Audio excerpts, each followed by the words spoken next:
En cuanto a las consideraciones eléctricas de los motores, el motor toma de la red las siguientes potencias: potencia activa, potencia aparente y potencia reactiva.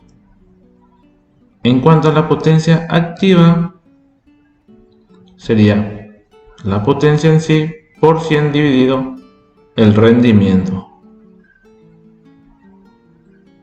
donde P es la potencia suministrada en el eje en kilovatios.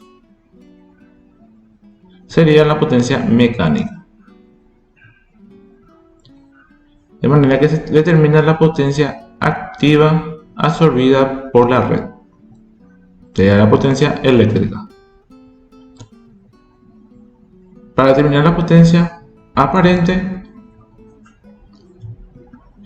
sería la potencia mecánica por 100 dividido el rendimiento por el factor de potencia del motor. Y para determinar la potencia reactiva, es la potencia mecánica por el tangente del ángulo por 100 dividido el rendimiento.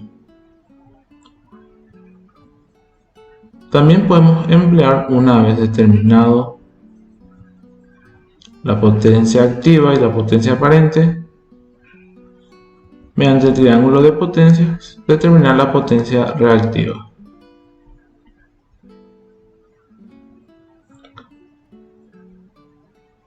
En esta parte, P, potencia aparente, PS, es kVA, no es kWA. De manera que para sistemas trifásicos, si tenemos de dato la tensión de servicio y la corriente en el estator, para determinar la potencia aparente es cuestión de emplear la fórmula de potencia, que es igual a la tensión por la corriente por raíz 3, que es 1,73, y dividido 1000 para poder tener en kilovolt-ampere. Si queremos determinar la intensidad del estator y tenemos de datos la potencia activa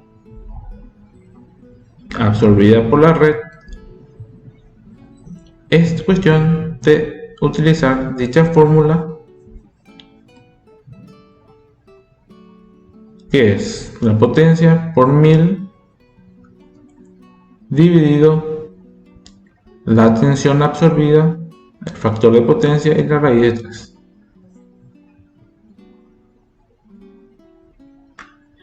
Para sistemas monofásicos, si queremos determinar la corriente o la potencia y tenemos de datos la tensión, es cuestión de aplicar la fórmula de potencia activa por 1000 para pasar a vatios, dividido la tensión por el factor de potencia. Si tenemos de datos la potencia mecánica y el rendimiento y queremos determinar la corriente, aplicamos esta fórmula.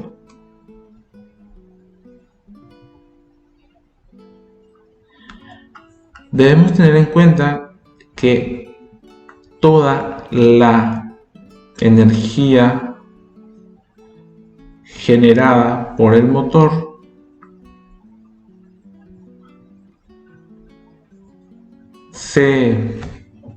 no se transmite a la carga. ¿Qué dice eso? Que la energía entrante, debido a la energía eléctrica que absorbe el motor, no va a ser igual a la energía en el cual va a recibir la carga, ya que existen pérdidas. De manera que las pérdidas en cuanto a la potencia sería la potencia absorbida menos la potencia útil o entregada. Entonces, para poder dimensionar los motores, De acuerdo a la carga y a la fuente que se tiene, se debe de considerar las pérdidas.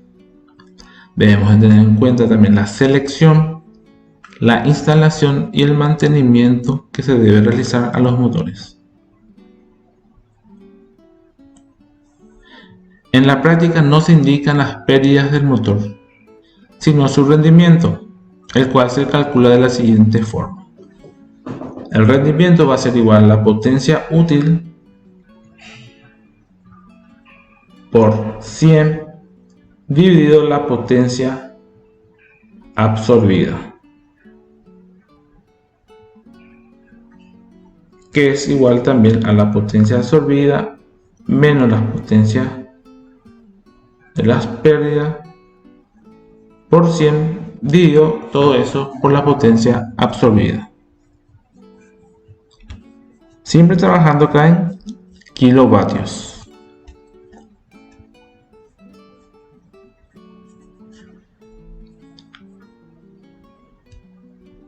Acá tenemos otra relación de rendimiento con la potencia útil y la potencia de las pérdidas.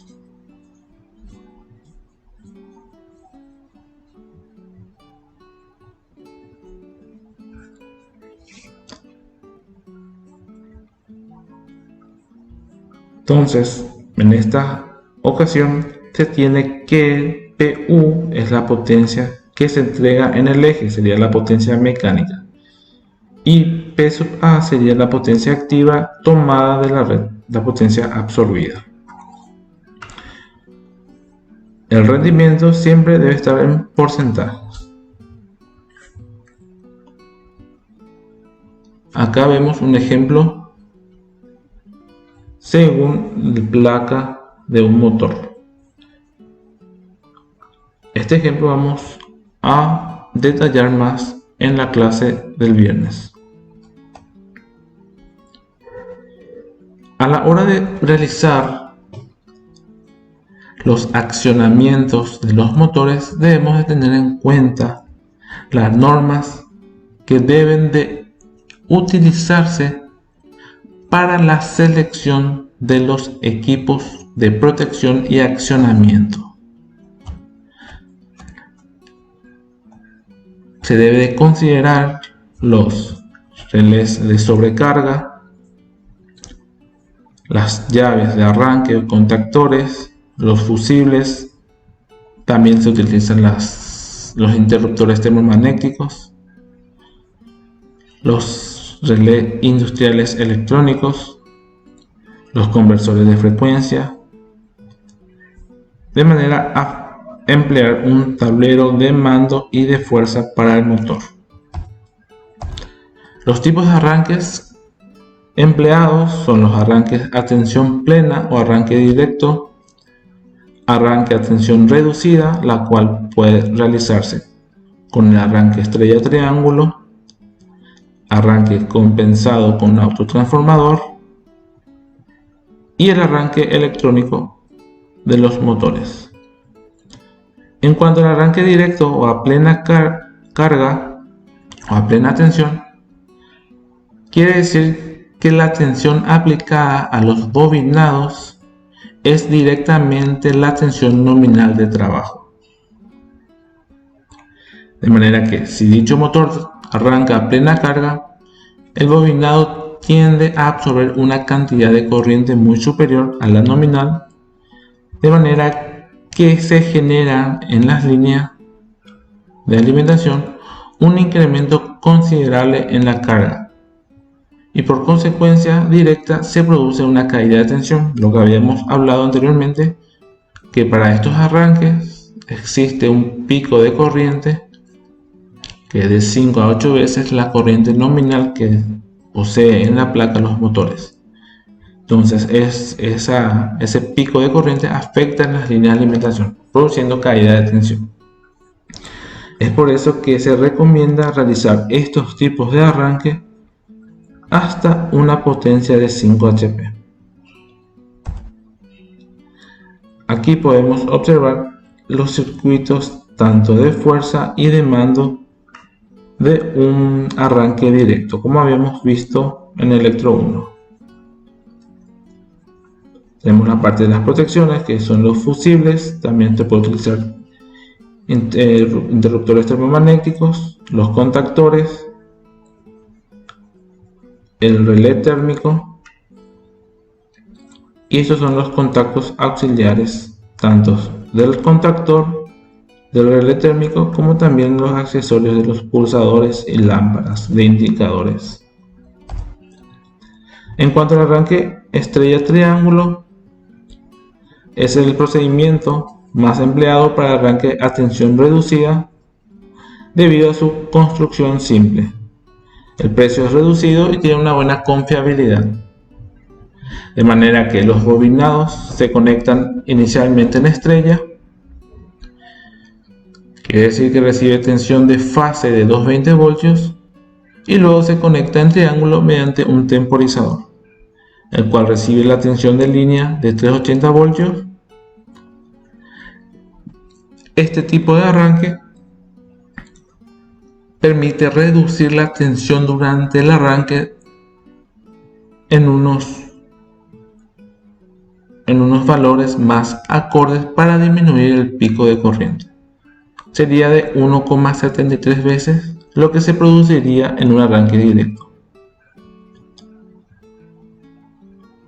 Para realizar este tipo de arranque es necesario que el motor esté construido para funcionar en triángulo con la tensión de la línea, o sea, debe ser un motor 380-660 voltios.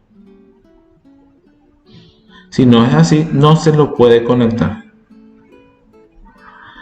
Hay que tener en cuenta que el estator debe poseer accesibilidad en la bornera del motor, de manera a poder realizar las conexiones pertinentes. En el arranque estrella-triángulo se usan 3 contactores y el temporizador que realizan la tarea de maniobrar el motor, disponiendo de enclavamientos adecuados. En cuanto a la protección del motor, se hace por medio de un relé térmico que debe estar colocado en las fases del motor, la cual se debe regular al valor que resulta de multiplicar la corriente de línea por 0,58. Las mismas se recomienda utilizar para accionamientos de motores entre 5 a 20 HP. Entonces estos serían los circuitos de mando y de fuerza de un arranque estrella-triángulo. Aquí podemos observar y apreciar las fallas de los motores eléctricos según las averías o inconvenientes que pueden ocurrir. Si el motor funciona en forma irregular, pueden ser causas mecánicas o eléctricas. Si el motor no arranca, en cuanto a la parte eléctrica, si el motor trifásico arranca con dificultad, tenemos estas opciones de fallas. Y si el motor trifásico no arranca o lo hace con dificultad, se tiene estas fallas.